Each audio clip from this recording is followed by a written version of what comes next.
रामपुर गांव की, जहां के मर्द महिलाओं को हमेशा नीचा दिखाने की कोशिश में रहते। अरे अभी तक खाना नहीं आया, क्या मुझे एक और शादी करने की जरूरत है? नहीं जी नहीं, ऐसा मत करना, वरना मैं कहाँ जाऊंगी। खाना लेकर मैं अभी आई जी। गांव की पंचायत में भी फैसले हमेशा औरतों के खिलाफ ही रहते। मैं जो फैसला सुनाता हूँ वो भगवान की आज्ञा होती है। इस लड़के ने अपने मन से शादी करके अच्छा नहीं किया। लड़के को घर भेज दो और इसकी शादी इसकी जाति की किसी लड़के से करवा दो, लेकिन ये लड़के, इसे तो गांव के बाहर निकाल दो। नहीं नहीं जमींदार साहब, ये क्या बोल रहे हैं? ऐसा नहीं हो सकता। मेरी बेटी मासूम है, इसे अच्छे बुरे की समझ नहीं है। अरे कहाँ जाएगी ये बेचारी? कहाँ जाएगी? इतनी चिंता है तो पूरे परिवार का गांव निकाला कर देते हैं। बेचारे पूरे बसे बसाए परिवार को गांव छोड़ना पड़ता है। चाहे जो हो, अगर बेटियों को कंट्रोल नहीं कर सकते तो गांव में रहने का कोई मतलब नहीं है। यहाँ औरतों को दब कर रहना होगा। कोई भी अपने हिसाब से कुछ नहीं कर सकता, सब ईश्वर की मर्जी से ही होगा। तभी गांव का एक आदमी दौड़ा दौड़ा आता है। सरपंच साहब, जमींदार साहब, वो कालिया है ना, उसकी बेटी पढ़ने के लिए शहर जा रही है। अच्छा, ये कब हो गया? और कालिया की हिम्मत कैसे हो गई ऐसा करने की? लेकर आओ उसे और उसकी बेटी को। बस फिर क्या था, हाजिर हो जाते हैं कालिया और उसकी बेटी सरपंच के सामने। अरे कालिया, ये क्या सुनने में आ रहा है? बेटी को इंजीनियर बना रहा है तू? और ये बता, गांव में तो स्कूल नहीं है, फिर कहां से इतनी क्लास पास कर गई तेरी बेटी? राधा, जो कि कालिया की बेटी है, उसे लगता है कि सरपंच उसकी तारीफ कर रहे हैं। सरपंच जी, मैंने ऑनलाइन पढ़ाई की है, डिस्टेंस लर्निंग से। सभी में मैंने अच्छे नंबर पाए हैं, जिसे देखते हुए शहर की इंजीनियरिंग कॉलेज में मुझे स्कॉलरशिप मिली है। वाह जी वाह, क्या होती है ये? पहले तो ये बताओ, फिर आगे की बात करते हैं। पूरा गांव राधा की बात सुन रहा था और राधा बोलती जा रही थी। तो ऐसे मैं फ्री में एक अच्छी शिक्षा लेकर गांव में जो कुछ परेशानियां हैं, जैसे बिजली, पानी और इंटरनेट जैसी समस्याओं के लिए काम करूंगी। मैं गांव को शहर से जोड़ने के लिए पुल का निर्माण करवाने का प्रस्ताव रखूंगी। मुझे पूरी उम्मीद है कि जल्द ही हमारा गांव भी तरक्की की राह पर चल पड़ेगा। राधा की बात सुनकर सारे गांव वाले ताली बजाने लगते हैं। सरपंच को समझ नहीं आता कि वो क्या करे। चुप रह नादान लड़की, गांव के खिलाफ जाने के लिए तुझे गांव से बेदखल कर दिया जाएगा, वो भी पूरे परिवार के साथ। और हाँ, अगर ठीक से गांव में रहना चाहती है तो ये पढ़ाई लिखाई छोड़ दे। हम तेरे लिए गांव का कोई होनहार लड़का देखेंगे। तभी गांव का एक आदमी बोल पड़ता है। अरे नहीं नहीं सरपंच जी, राधा बिटिया जो बता रही है, अगर वैसा हो जाए तो हम लोगों को पैसा कमाने के लिए बाहर नहीं जाना पड़ेगा। हाँ जी, और ना ही कोसों दूर पानी के लिए भटकना पड़ेगा। हमारे बच्चे भी अच्छी पढ़ाई कर सकेंगे और आगे बढ़ेंगे, ना कि हमारी तरह खेती करते बैठेंगे। क्यों गांव वालों, राधा बिटिया का साथ देना चाहिए ना। सरपंच देखता है कि गांव राधा के साथ है तो वो चुप हो जाता है। वो घर आकर अपने सलाहकार से बात करता है, जो बहुत ही चालाक किस्म का इंसान होता है। अरे सरपंच साहब, आपको बहुत ही होशियारी से काम लेना पड़ेगा।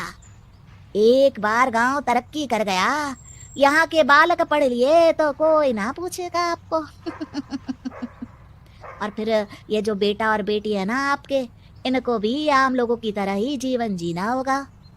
हाँ, लेकिन करे तो क्या करे? वो ना आप मुझ पर छोड़ दीजिए, बस मैं जैसा बोलूं करते जाइए।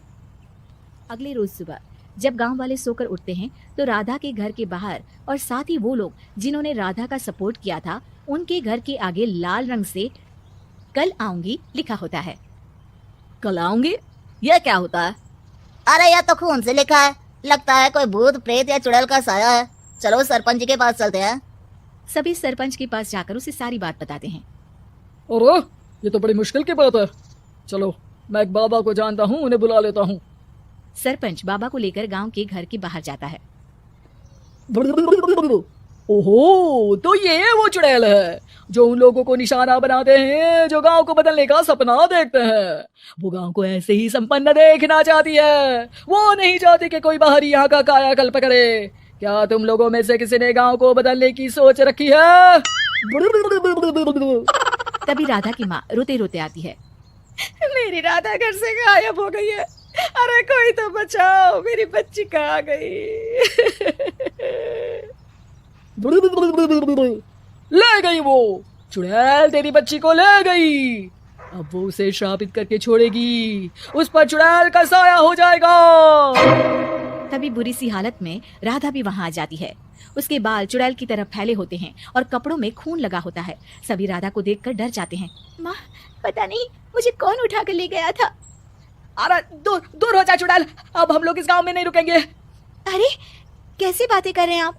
कल तो आप मेरे भरोसे गांव का हुलिया बदलने, अपने बच्चों को पढ़ाने और तरक्की उन्नति की बात कर रहे थे, तो आज क्या हो गया आपको? ये फिर तुम लोगों को बहकाएगी। ये चुड़ैल गांव में आ चुकी है, ऐसे ही ये तुम्हारे घर के बच्चों को भी ले जाएगी। गांव वाले राधा को गांव से बाहर निकाल देते हैं। उसके माँ बाप रोते रहते हैं, लेकिन गांव वाले नहीं मानते। मैं भी अपनी बहन के साथ गांव के बाहर रहूंगा, लेकिन वो पढ़ाई नहीं छोड़ेगी।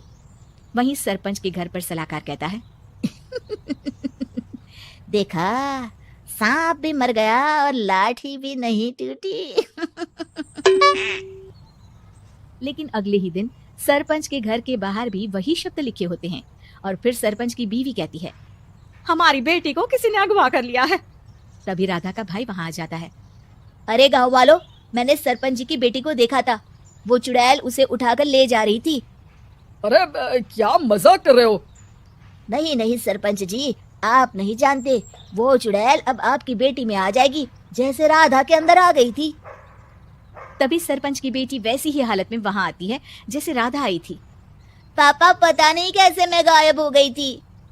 चुड़ैल, इसके अंदर भी चुड़ैल का साया है, मारो इसे। अरे नहीं नहीं, इसे भी राधा के पास गांव के बाहर ही भेज दो। अरे चुप रहो, मेरी बेटी कहीं नहीं जाएगी, और चुड़ैल वुड़ैल कुछ नहीं होता है। अरे कैसे बात कर रहे हो सरपंच जी? आप तो बोल रहे थे कि आपका फैसला भगवान का ज्ञान होता है, तो अपने पर बात आई तो अब आप ऐसे बोल रहे हैं। अरे ना ना ना, आपको अपनी बेटी को त्यागना ही होगा। अरे बुलाओ बाबा को। राधा का भाई बाबा को ले आता है, जिसे अब गांव वालों के डर के कारण सच बोलना पड़ता है। मैं कोई बाबा नहीं हूँ, मैं तो मोची था। ये सलाहकार महोदय ने मुझे कहा था एक्टिंग करने को, वो मुझे पैसे देने वाले हैं। अब मुझे माफ कर दो।